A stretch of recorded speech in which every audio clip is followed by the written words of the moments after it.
Well, hey guys, welcome back to the shop. I know I just threw the video up yesterday or day before. I can't remember. Um, but we got the Captiva back. And it's dark right now, or I'd take you out there.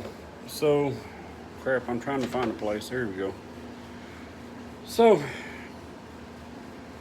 had it diagnosed by professional mechanic, right?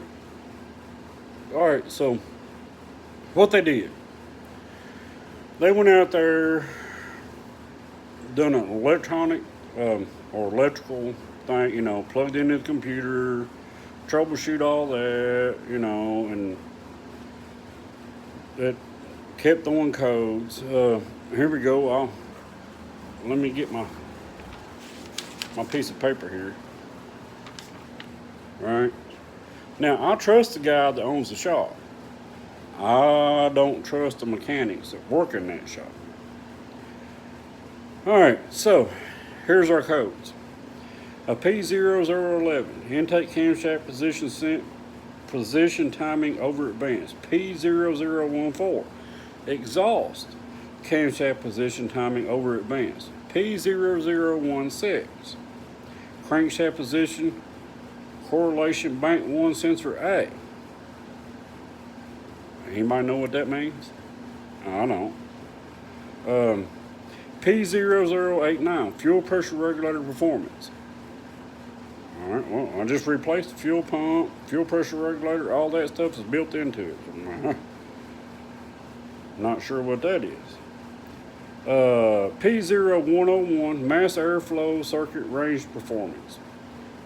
That's probably because it's missing, right? P0366, camshaft position sensor B circuit range. Right? Hang on. P228D, fuel pressure regulator exceeded control limits. Like I said, new fuel pump, new fuel pressure regulator. All right. P0420, cap below threshold. I already knew that because the exhaust is freaking cracked, or the manifold. P2, wait a minute, no, I didn't pass that one. Code P0011, intake camshaft position sensor came right back on. Yeah. Notice when started engine, timing chain makes a lot of noise. Nope. What he heard was the exhaust manifold crackling like crazy. Removed camshaft actuator solenoids and found packed with metal. I think we already done that, right? Right? But if you follow the videos of me working on that thing, that little Captiva, you've seen it. Removed the oil filter and the oil is full of metal. Nope. Checked it. Oil filter was never checked. It was not full of metal. Engine is coming apart internally, causing problems. Would recommend engine replace. All right. I meant for this to be a short one, but we need to talk about this. So, with all that being done, right? And I'm sorry I'm not outside, but it's dark. But with all that being done, so they come at me with, you need to buy an engine, $6,000 for a used one, $8,000 for a new one. And I'm like, it's a $1,700 car. I'm not spending that kind of money here. I'm just going to pay you for your, $86 or whatever it was that diagnosed it. So then I get the car back and I get home and I start looking up engines just for the heck of it, right? So I can buy a remanufactured engine for this thing for $3,200. So where did it turn into $6,000? Right? Now I'm I know they got to put it in and stuff, but I've seen this done You know, it's like 8 hours, over, done, finished. Well, there ain't no sense in nobody making that kind of money. But anyway, so here's here's what we're gonna do. I'm not putting a $6,000 engine in that thing. Not even entertaining that.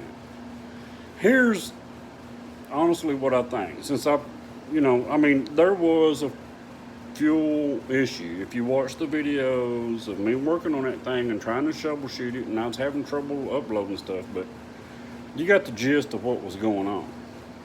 And you also seen where we took those VVT solenoids out, and they was covered in metal, right? Got it. That is cause for concern. But if the metal's trapped up in the top, you know, in the head, is not getting past those solenoids, then the problem is not with the bottom end, it's with the top end, right? So we're throwing all these codes with the timing chain, you know, the timing's out of whack, that kind of thing. So that leads you to do timing chain, right? Okay. Here is my philosophy on this thing, right? I think it needs a head. I think that the thing goes through oil like crazy. There's a few times I didn't catch it in time. The oil didn't even show up on the dipstick. You know, so I'm sure there's some wear in the top part of that motor because there's no bearings. Because you know the bearings are cast into the head because it's completely aluminum, and you know the camshaft just set down in there. Right, you got me so far. So, you know, here's what they didn't do. They didn't do a compression check. They didn't really check to see if the bottom of the motor was loose. You know what I'm saying? So, here's my idea. And I think this is going to be the issue. Maybe I'm wrong. I need to do a compression check on that motor. Make sure everything's good, you know, with the compression. I need to grab hold of the crankshaft, pulley, rock it back and forth, make sure nothing's, you know, loose down in there. Make sure everything's good and sound. Now, getting that metal out of that motor, that's a whole nother ball game. But if it's trapped up in that head, right? You follow me? So after we do all that, next thing to do is pop the valve cover off, start prying on them cams.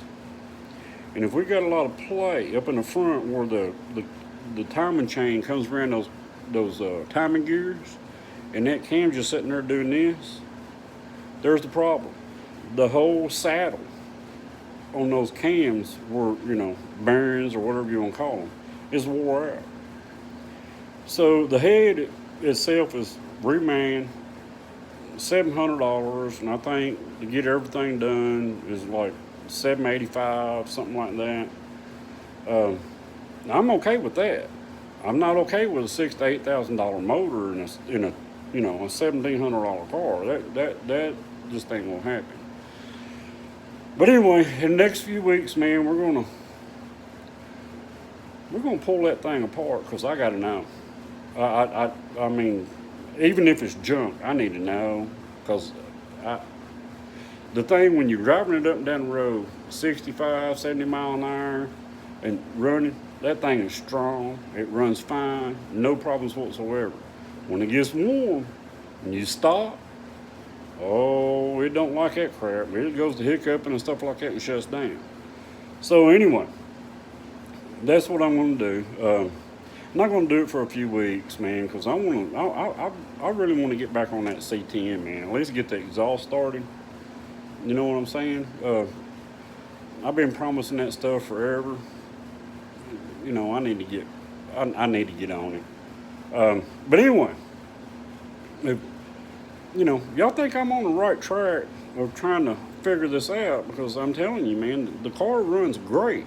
Just when it gets warm, it don't want to sit and idle.